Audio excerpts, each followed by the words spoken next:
Does He Lie? By Charles Krauthammer. Friday, September 18, 2009. You lie? No. Barack Obama doesn't lie. He's too subtle for that. Well, you judge. Here with 3 examples within a single speech, the now famous Obama-Wilson You Lie address to Congress on health care, of Obama's relationship with truth. 1. I will not sign a plan that adds one dime to our deficits, either now or in the future, he solemnly pledged.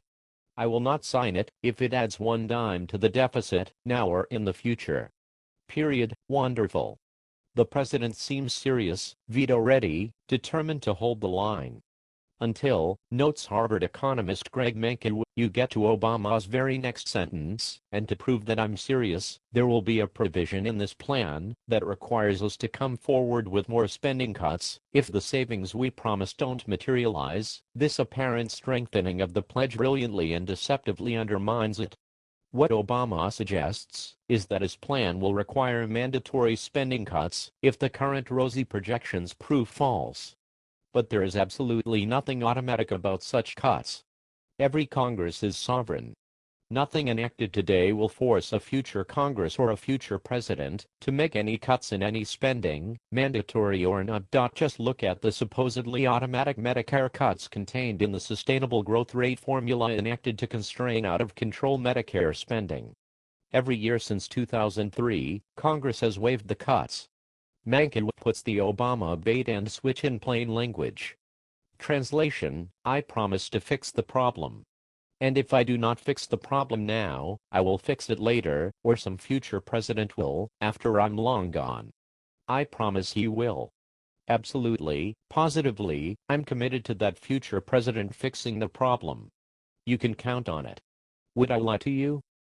2. And then there's the famous contretemps about health insurance for illegal immigrants. Obama said they would not be insured. Well, all 4 committee-passed bills in Congress allowed illegal immigrants to take part in the proposed health insurance exchange. But more important, the problem is that laws are not self-enforcing. If they were, we'd have no illegal immigrants because, as I understand it, it's illegal to enter the United States illegally. We have laws against burglary too. But we also provide for cops in jails on the assumption that most burglars don't voluntarily turn themselves in. When Republicans proposed requiring proof of citizenship, the Democrats twice voted that down in committee.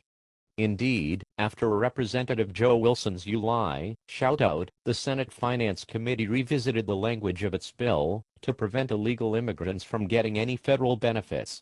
Why would the Finance Committee fix a non-existent problem? 3. Obama said he would largely solve the insoluble cost problem of Obamacare by eliminating hundreds of billions of dollars in waste and fraud from Medicare. That's not a lie. That's not even deception. That's just an insult to our intelligence. Waste, fraud, and abuse. Meg Greenfield once called this phrase the dread Big Three, as the all-purpose piggy bank for budget savings has been a joke since Jimmy Carter first used it in 1977.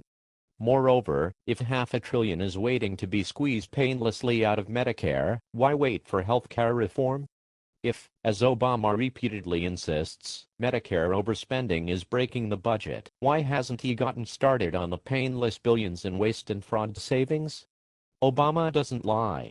He merely elides, gliding from one dubious assertion to another. This has been the story throughout his whole healthcare crusade. Its original premise was that our current financial crisis was rooted in neglect of 3 things: energy, education, and health care. That transparent attempt to exploit Emmanuel's law, a crisis is a terrible thing to waste, failed for health care because no one is stupid enough to believe that the 2008 financial collapse was caused by a lack of universal health care. So on to the next gambit, selling health care reform as a cure for the deficit. When it was exploded by the Congressional Budget Office's demonstration of staggering Obamacare deficits, Obama tried a new tack, selling his plan as revenue-neutral insurance reform, until the revenue neutrality is exposed as phony future cuts and chimerical waste and fraud. Obama doesn't lie. He implies, he misdirects, He misleads so fluidly and incessantly that he risks transmuting eloquence into mere slickness. Slickness wasn't fatal to Slick Willie Clinton because he possessed a winning, nearly irresistible charm. Obama's persona is more cool, distant, imperial. The charming scoundrel can get away with endless deception, the righteous redeemer cannot.